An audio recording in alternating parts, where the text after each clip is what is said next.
Olá, aqui quem fala é a Tata do Mamãe Tagarela e hoje eu vou falar para vocês sobre autismo.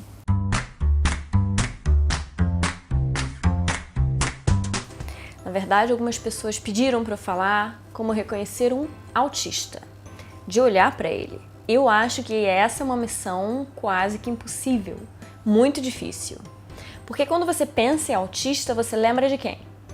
Daquele filme, o Rain Man, do Tom Cruise com o Dustin Hoffman. Mas a maioria dos autistas não são daquele jeito. Então, mesmo que você pegue também duas pessoas de autismo grau 1 ou grau leve, como algumas pessoas costumam dizer, as duas pessoas vão ser completamente diferentes. Mas eu vou contar para vocês alguns detalhes que me chamaram a atenção no meu filho e que me fizeram perceber que ele poderia ser autista.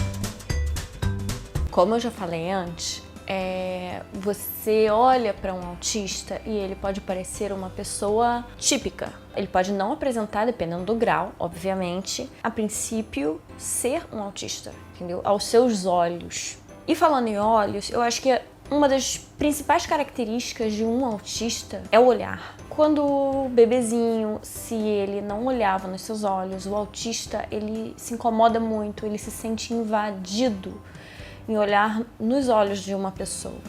Não é que ele não faça, alguns fazem, o Eric hoje em dia faz, mas eles tentam evitar. Alguns outros não fazem de jeito nenhum.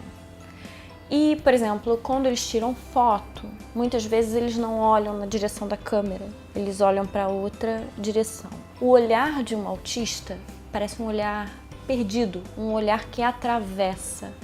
Ele parece que olha através de você.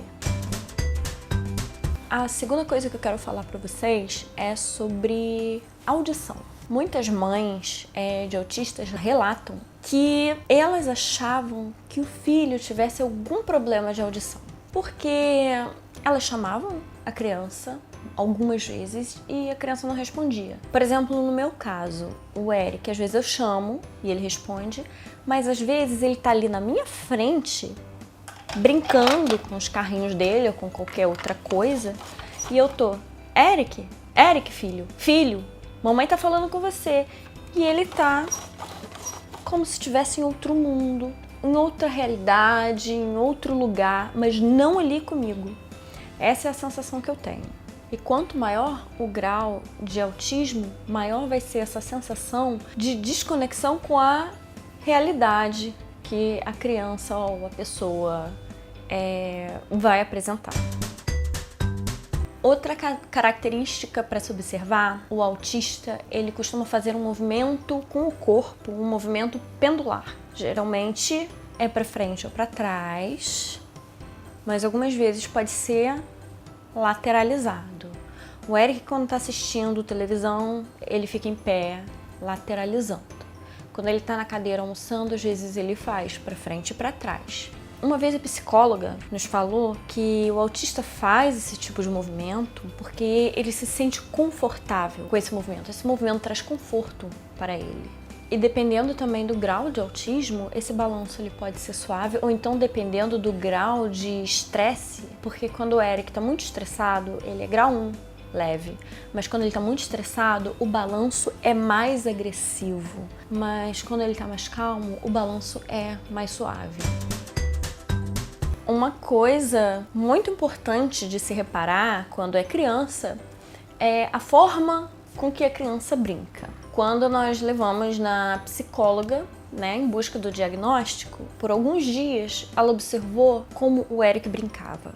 Então, o jeito que a criança brinca pode trazer muitas pistas sobre a atipicidade da criança. E assim, o seu filho ou sua filha, se ele brinca do jeito que deveria ser ou se brinca da forma que não deveria ser, entendeu? Eu vou explicar aqui agora, por exemplo, quando ele ganhava um carro, ele gostava muito de brincar girando a roda. Às vezes ficava um tempão girando a roda, deitava no chão para observar a roda girando. Ficava ele deitado no chão, com o caminhão, o carro no chão, com a roda para cima e ficava. Não é que ele não brinque como deve ser, né? Lembrando que o meu filho, ele é grau 1 ou grau leve. Ele sim, ele brinca como deve ser. Mas se deixar, ele fica... Hoje em dia não tanto, mas ele ficava meia hora brincando, girando a roda, observando. Outra coisa, o autista, ele gosta também de enfileirar coisas. Quando nós deixávamos ele brincando, íamos fazer qualquer outra coisa e voltávamos para observar, a casa, a sala, a cozinha, toda enfileirada de carro, um atrás do outro. Outra maneira não usual de brincar, que nós reparamos, quando nós demos para ele esses blocos, tá? A primeira coisa que ele fez, em vez de brincar, de montar, construir castelos, construir, né, casas, ele pegava os blocos de formato igual e separava, né? Por exemplo, cilindro com cilindro, essa ponte com a mesma ponte, com a mesma ponte, o cubo com o outro cubo. E nós nunca fomos de interromper a brincadeira dele. Nós gostávamos de observar e só brincávamos junto quando ele chamava, porque nós tentamos sempre seguir o princípio da Montessori, que é esse. E quando nós observamos isso, ele tinha separado a caixa inteira por formato, que não é a forma usual de brincar com esse brinquedo. A forma usual é brincar montando, né? Mas ele sim, ele brinca de montar, mas nós tivemos que ensinar, assim como brincar de faz de conta.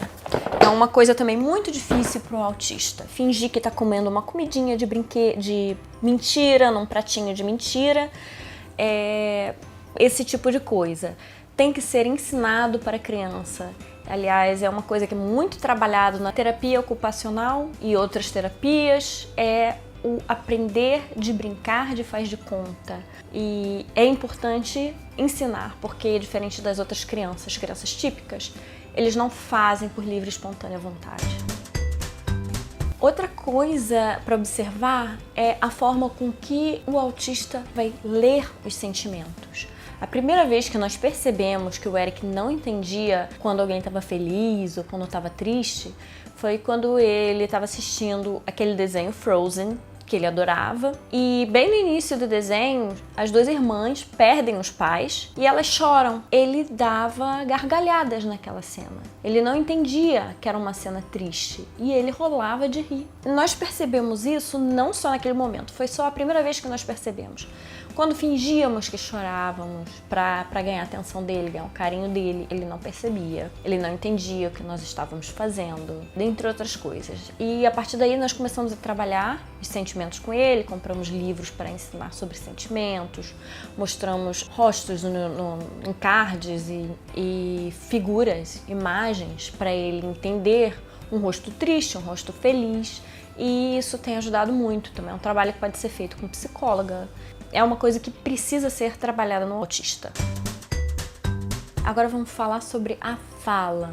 Eu acho que tem duas características, tem várias características, mas existem duas características principais para você observar na fala de uma criança logo de cara. Uma é a ecolalia. O que é a ecolalia? Quando a criança ouve alguma coisa e repete aquilo. Fora de contexto, né? Por exemplo, uma vez meu marido estava no parquinho com o Eric, eu não estava, a Mia tinha acabado de nascer, eu estava com o meu recém-nascido em casa, ele saiu com o nosso filho e uma outra criança chamou a mãe, mamãe, mamãe, e ele começou a repetir, mamãe, mamãe, mesmo a mãe dele não estando presente, ou seja, ele repete o que uma outra criança fala, mesmo fora de contexto. E não necessariamente isso vai ser na hora, isso pode ser algumas horas depois também. Por exemplo, ele está no mercado com o pai dele e começa mamãe, mamãe, entendeu? Que também pode acabar sendo entendido como chamando a mãe, né? Mas vamos dizer outras palavras, por exemplo, esse carro é meu. Se no meio do mercado ele começa a dizer esse carro é meu, esse carro é meu, é uma ecolalia. E uma outra característica que nós notamos logo de cara nele foi o balbuciar. Sabe quando um bebê está tentando aprender a falar, que ele usa aquela linguagem de bebê? Isso é o balbuciar que o autista ele continua levando para a vida. Por exemplo, o Eric tem 4 anos agora e ele continua às vezes falando uma língua que a gente não entende. Esse balbuciar, geralmente, ele cessa com os 2 anos. Ou então quando a criança vai aprendendo a falar, ela vai deixando aquilo para trás. Por exemplo, a Mia tem 1 ano e meio, mas ela já fala e ela não balbucia mais. Enquanto o Eric, com 4 anos ainda, balbucia bastante. É claro que existem outras características na linguagem do autista. Eu vou deixar para vocês um texto completo falando sobre o desenvolvimento da fala, porque alguns autistas não falam. Então, quando existe esse desenvolvimento da fala, pode dar uma olhada nesse meu texto que eu vou deixar na descrição aqui do vídeo. E eu também vou deixar um outro texto meu falando de como eu descobri o autismo. Dentro desse texto tem um questionário que é usado para detecção precoce do autismo, usado mundialmente. E tem a versão em inglês, tem a versão em português. Eu sempre recomendo que você preencha esse questionário e veja a resposta que dá. Que dependendo da resposta você vai ou não procurar ajuda, porque não é se o seu filho tem uma característica que eu falei, ou 2, entendeu? Não significa que ele vai ser autista, mas se ele tem várias dessas características e também como outras características que eu não citei, porque eu peguei o meu filho como exemplo, né, para falar das características, é importante fazer essa investigação. Então, preencha esse questionário, os links estão aí na descrição do vídeo. E é isso.